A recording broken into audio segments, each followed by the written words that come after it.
And it's 1:31 a.m. Thursday, September 25th, 2025.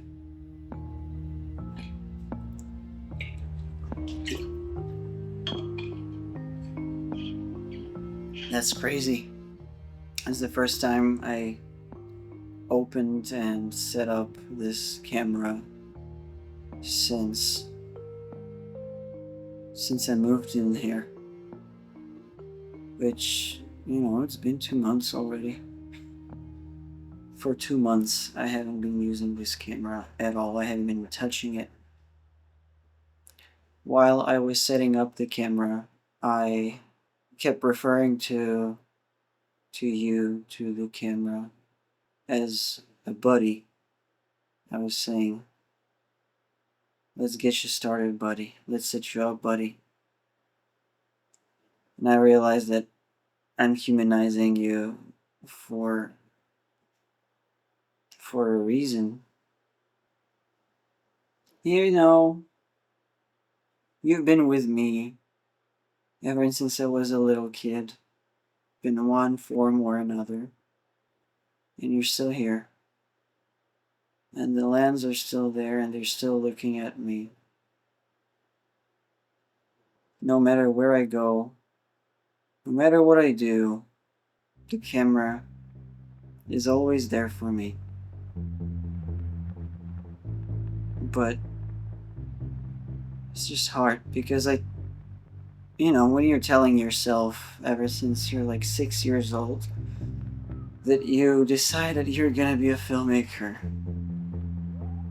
it's very hard to take that mindset away from yourself. It's very hard to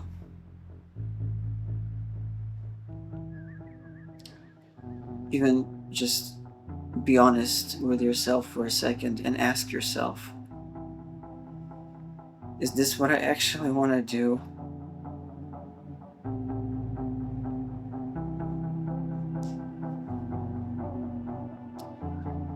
I've been making movies since 6, 7 years old.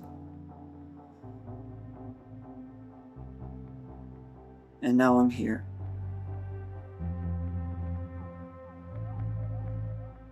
I don't think I would have ever had a dream of coming to the US, coming to New York specifically, and obviously having this exact camera, which is a cinema camera. None of that wouldn't have happened to me if I didn't decide right there and then when I was 7 years old that this is gonna be my destiny. This is gonna be my path. And now I'm the closest I've ever been to getting there. And suddenly, at this moment, this gut feeling emerges. Feeling that perhaps this is not your thing. Perhaps what you've been building of yourself ever since you were a little kid, it is not really what you're gonna end up being. And while that's okay, it's scary. Because if I'm not a filmmaker, if I'm not an editor, if I'm not a person with a camera or who works with whatever comes out of camera, who am I? And the answer is, I am me. I am a human who loves life. Camera is a tool. You are a tool for people to capture stories, different kinds of stories that deserve to be told, stories that maybe don't really deserve to be told, but at the end, it's really just all about archiving. It's really all about capturing and recording history. this video clip I'm recording right now, it's just gonna be a piece of past tomorrow. And that's what film is to me.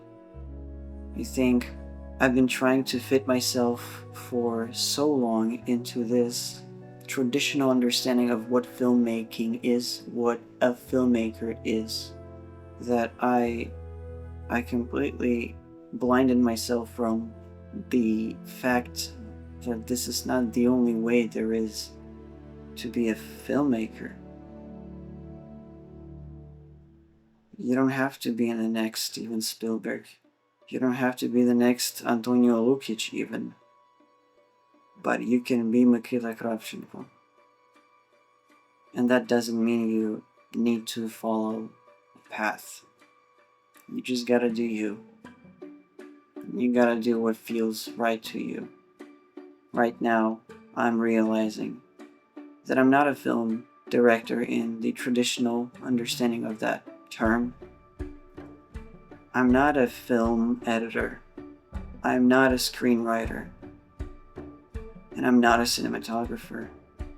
I'm just a person who has pretty good eyes that want to capture stories that deserve to be told, in my opinion.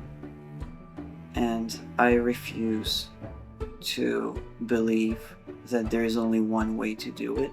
I refuse that I had to accept the fact or an idea that I had to go to two film schools and learn all the film making lingo that you would use on set in Hollywood in order to be a professional or make films that are good. Maybe I'm not destined to make films at all. Maybe I am destined to make just something audiovisual. Why does it have to be called a film?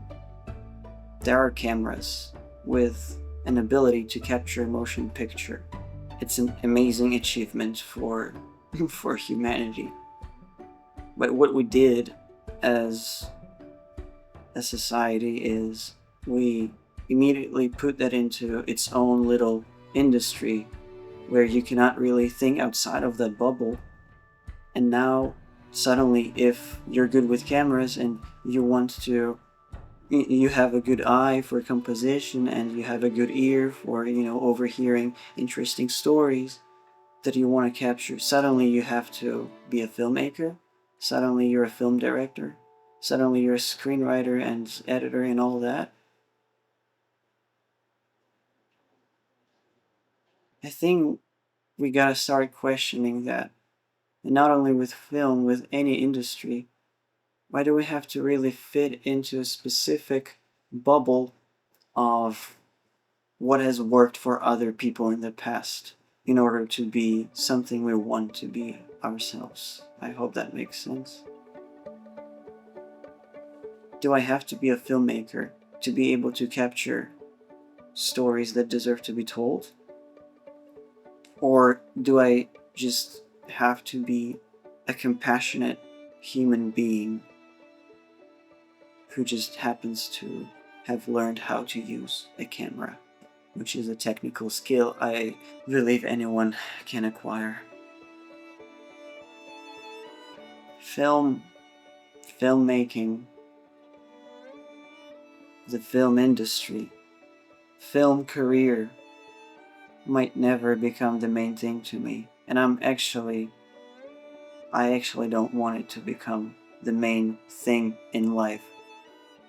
None of that makes any fucking sense if it makes you miss out on what's really important, which is people, community, people who love you, and people who you're ready to love as well. And what if the cameras can just be a way of showing that love, expressing that love? It can be a tool for us to become better humans, since it's such a, again, tremendous achievement to be able to capture a moving image with the audio capturing abilities as well. We can replay what was said exactly how it was said. by a specific person in a specific chunk of time in human history, in a specific part of the world. I think that's fascinating. Why do we have to narrow down the idea of what cameras are and should be? Why, if I suddenly realize that I want to archive and capture stories in this world that surround me, stories of people I love, that it has to suddenly be that I'm gonna become a filmmaker? And I'm a filmmaker now. If I'm carrying a camera, suddenly I'm a cinematographer. And now I have to live up to those standards too. It's fucking frustrating. And I don't want that. I don't want something that is a great tool to bring more frustration to my life than interest and passion and happiness. You know, camera, you used to bring so much happiness to me when I truly felt like I just wanted to capture everything and make movies all the time with my friends when we were doing all those silly movies when I was a kid. And now I feel like I can literally have a fucking Sony FX6 cinema camera just being packed into my backpack and I'm not gonna touch it for months. If I told this to myself from even 5 years ago, 4, 3 even, my past self would be just devastated to hear that. What do you mean you got FX6 and MacBook Pro to edit all the cool stuff on and move to New York City and connected with so many independent and really talented film people, and you're not doing anything with that? What the fuck do you mean? I thought we always wanted that. And when you get to your dream this close, you just sometimes realize that it's not really your dream anymore.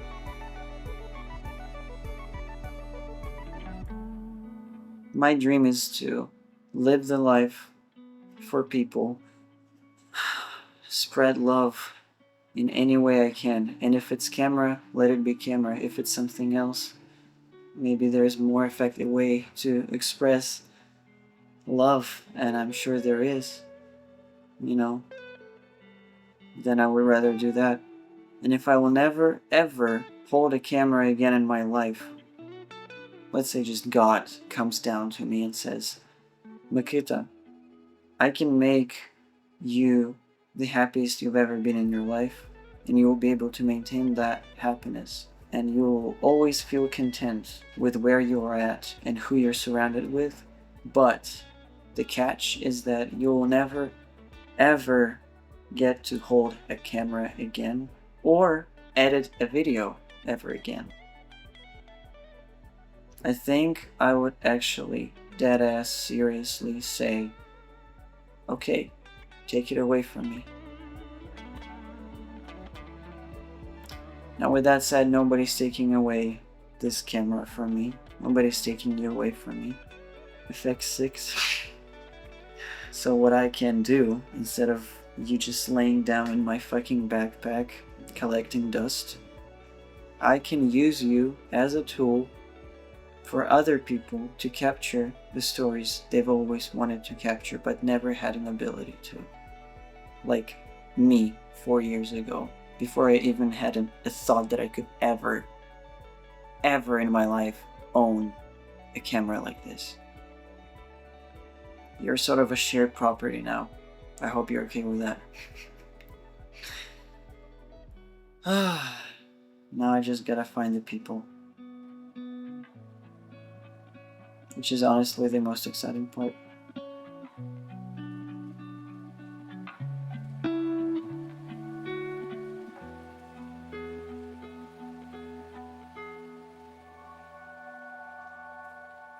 It feels like you work your whole life to celebrate winning a tournament for like a few minutes. It only lasts a few minutes, that kind of euphoric feeling. And I like to win the Byron Nelson Championship at home. I literally worked my entire life to become good at golf, to have an opportunity to win that tournament. and you win it, you celebrate, get to hug my family, my sister's there. It's such an amazing moment. And then it's like, okay, now what are we gonna eat for dinner? You know, life goes on. To have that kind of sense of accomplishment, I think is a pretty cool feeling. You know, to get to live out your dreams is very special. But at the end of the day, I'm not here to inspire somebody else to be the best player in the world, because what's the point? You know, there's a lot of people that make it to what they thought was going to fulfill them in life. And then you get there and all of a sudden you get to number one in the world. And then they're like, what's the point? I love the challenge. I love being able to play this game for a living. It's one of the greatest joys of my life. But does it fill the deepest, wants and desires of my heart? Absolutely not.